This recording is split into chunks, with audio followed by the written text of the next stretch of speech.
You can talk towards me however you want to look at it. So, I'm Grant Griesbach. I'm from Pewaukee, Wisconsin. Currently live in Concord, just out of Johnson Creek. I've raced super late model stock cars for, this will be my 11th season, coming into 2026. And I also drive a Midwest truck for Lynch Racing in the number 60, and that'll be my third full-time season in that. Last year I was had 4 different championships, WR and Kakana, their weekly, and then their red, white, and blue series, Slinger Super Late Model Champ, and then the Wisconsin Short Track Champions at Jefferson Speedway in the truck, and then I was runner-up in the season-long points last year. So last year my success set me up for some NASCAR opportunities, and I got invited to be a part of the Ram Race for the Seat show to compete for a NASCAR Truck Series ride. Take me back to those, what earliest memory you remember of first jumping into a race car? Well, getting into a car, I got into cars when I was 9. I started go-karts even earlier when I was 5. Just getting into it when I was a kid. My dad always had a passion for it, and he never raced himself but wanted me to get into it at a young age. And I hopped in a 4-cylinder race car at Slinger when I was 9 years old and was winning races when I was 10. So obviously one of the younger ones to ever do it, and kind of, I feel like, create a new wave of younger race car drivers, and the sport desperately, needs a lot more youth in it. To get into NASCAR nowadays, it's not about talent, it's about money, and we try to race on a budget and try to do the best we can with that budget. So I kind of gave up on that dream when I was 16, and this show, giving me an opportunity without having to bring any money, kind of reignited that childhood dream back in me. What does it mean for you to represent as a driver from the state of Wisconsin? I'm super proud of where I come from. Wisconsin racing's definitely not something that's super known about in the NASCAR scene. Kind of being 1,000 miles away from that Charlotte area, it's just different. There's a lot of talent up here, and I believe it's the hardest race in the country. And we just have a lot of talented guys that'll never get their NASCAR shot and never get discovered. There's a lot of people out there that think we spend millions of dollars on racing, when in reality we don't. And although we do spend money and we work our day jobs just so we can go racing on the weekends, we try to run a tight operation and try to have as most fun as we can on the limited budget we have. So it's racing weekly. The Midwest Truck Series is very affordable. So just trying to get the most amount of races and just race as much as I can. It might not get me the big notoriety in the bigger races, but it's a bigger sample size when I can race 40 times a year and show my successes 2-3 times a week all summer. Has there been any other risks or sacrifices that you've taken to get to where you are? Definitely. When I bought my house, I bought a small house with a big garage, so definitely just made it kind of my way of life, and everything revolves around racing. Growing up through high school, I was missing football practices and some games sophomore year just so I could go racing, and that's just always been my passion, and I've kind of just put everything else to the side, and I feel like my career could be a little, my day job career could be a little bit more successful, and I could be a little bit further, and I probably could have spent more time focusing on my studies in college, but wouldn't change a thing in the world, and I'm really grateful to be where I am today. Well, before the breakthrough year last year, we've just been doing it for 9 years at that point, and it's been very stagnant, and we've had speeds, just nothing's ever came together, and to win 5 races in a year and win championships. So it's before last year, it's kind of getting you wonder why you're putting in all that work for no results, and luck kind of turns around, and life has a mysterious way of working, and God takes care of you, and you find some success, and it reminds you why you do it for years like that, and hopefully we can keep it going. It's going to be hard to back up what we did last year, but that's also another mental hurdle that if it's not as successful as last year, but it's still very successful in its own right, kind of handling that, not getting too down on ourselves, and just keep building year to year in what we have. When the opportunity came for you to participate in the Ram Trucks Race for the Seat, what was the first thing that was going on in your mind?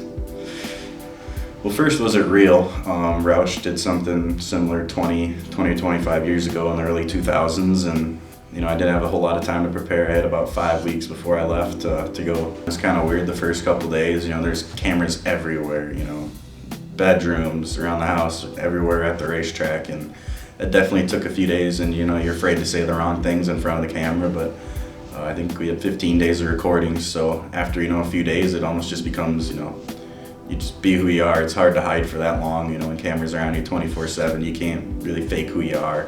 I feel like most of them were very true to themselves. There were a couple that were definitely playing it up and definitely got it in their head that it's TV, you got to make drama and make things that people see, and that's just not who I am. I'm not a fake person. I really don't care, and if people like me or don't, it really doesn't change how I go through my day-to-day life. I got the people around me that I know like me for who I am, and that's enough for me.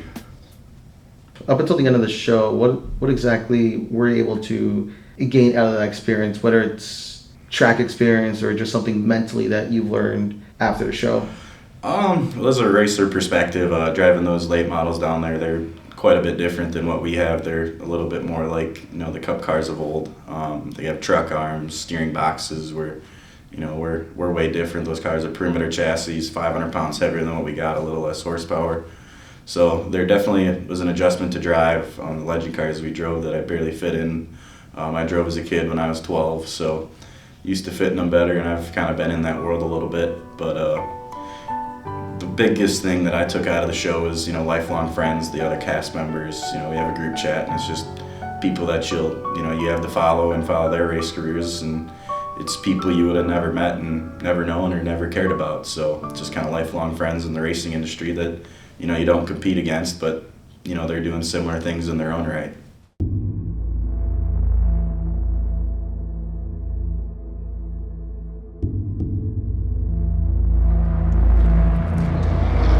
Good morning, race fans at Dell's Raceway Park. Today has a lot of going on all day, full of qualifying sessions and race events. Weather is going to play a huge factor into his race. Yesterday was all sunshine and cool air. Cool air remains the same. However, rain is going to pop in at around 2 to 3 p.m. expected when Grant Griesbach is supposed to make his run with the truck.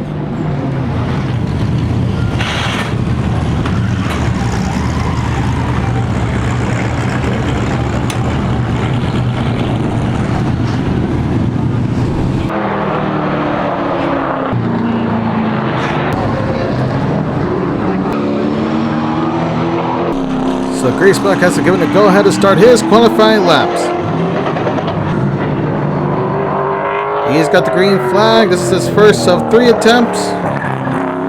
Gets a nice entrance on the inside and a decent exit. He's the only car out there on the track.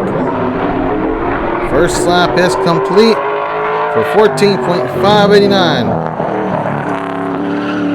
Oh, slides the rear tire a bit as he tries to go a bit deeper on the inside in turns 1 and 2. He's got the white flag, got 14.183, 0.4 second of a difference. Got a much better exit off of turn 2. What's he gonna get? Checker flag, 6th place, 14.8800, 1900 from the leader. That is a great run from Grant Griesbach.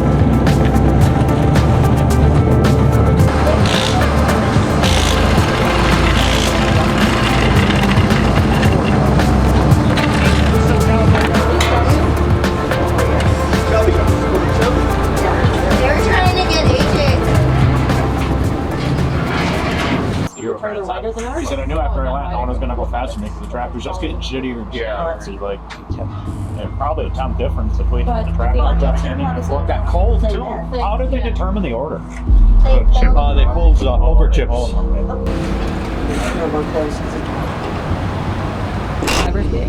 Immediately. Right now? Yep. Done immediately now or immediately later? What do you want to do? Sit here all day and look at each other? But they're gonna At least make we got a their big trailer now. We've got that black Jeep. It would be just a little too hard to get the track dry. As soon as we get it dry, it would rain again. So we are going to pull the plug on today. Now don't freak out. Okay, everybody hang on to your tickets. We will be racing tomorrow. We are racing tomorrow. Be sure to get on out here, spread the word. It's going to be a much nicer day tomorrow. We'll see you back here tomorrow at DRP. Ready to go home, Steph? Okay. What about Pascal? That's not Well, Brian Holtz was over there and he goes, well, I didn't run that hard in my stealth session because I was trying to save my tires for qualifying. right. So how are you doing that? But if you requalify one, you got to requalify. Oh, I qualify. You can't. Yeah, that ain't fair. He's not really sure what he's doing right now. No, they get you. Is he ever sure? Casey almost got into it with Drew. It was pretty funny. Who did? Casey. Drew was being hall monitor and You're standing back by me and couldn't get me like, I'm like, Drew, you got to get up there to call him for you. he said, you want to wrestle? He said, Shows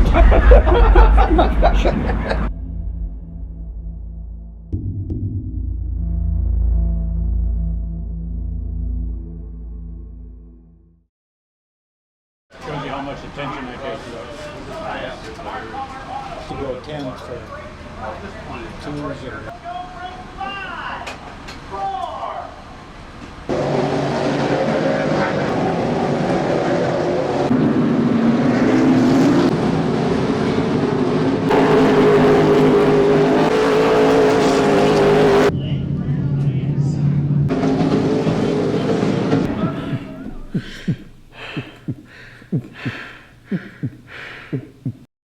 So even though the trucks are not in the main event of this weekend, a driver to definitely look out for is Grant Griesbach. He returns to another season after his appearance in the Ram Race for the Seat show. Grant hopped into the car feeling very confident in himself and in the car. The moment has come for the green flag. Can he convert all his energy and effort to a race win? The start of the 2026 Midwest Truck Series at Dell Raceway Park. It's green flag and away we go!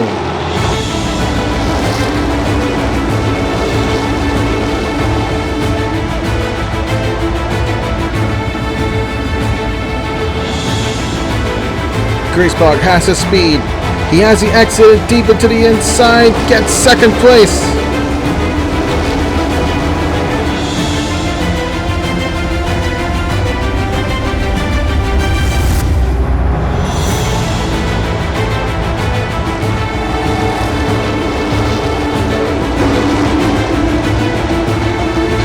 Griesbach on the inside once again gets a good exit brutally. It's not over. He doesn't have to clear yet. The blue 97 is still on his right side, on his blind spot. Trying to recover his momentum on the outside. But Griesbach has the upper hand on the inside and gets away with it. He is clear. 10 laps into the race and he gets first place. So Griesbach's fastest lap was on the 4th with 14.342. His last lap was 14.485. And he seems to be running away from the grid. As a gap to second is 1.283.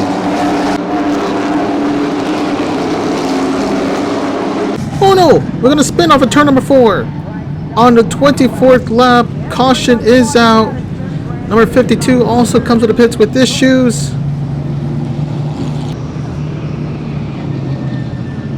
Number 21 has also come in. And number 38. What issues are these cars having? Griesbach still has a strong pace in his car that can get him away from the grid again despite the caution and cars entering the pit garages. As long as he doesn't end up as one of them. Is that Grant? Is that Grant going slowly? It is! That's Grant! Oh my goodness me! Grant has entered the pit garage!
an exact explanation of what happened to the car, maybe? Or? Fuel pump.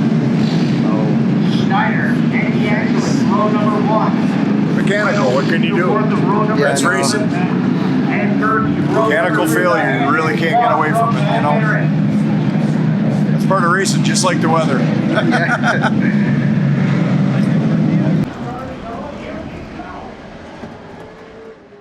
So let's say you're just wandering around, enjoying your day, and then someone comes up to you with a newspaper and they happen to find your name in it. They ask you, well, who is this guy? Who is Grant? How would you explain to someone who has never heard of you before?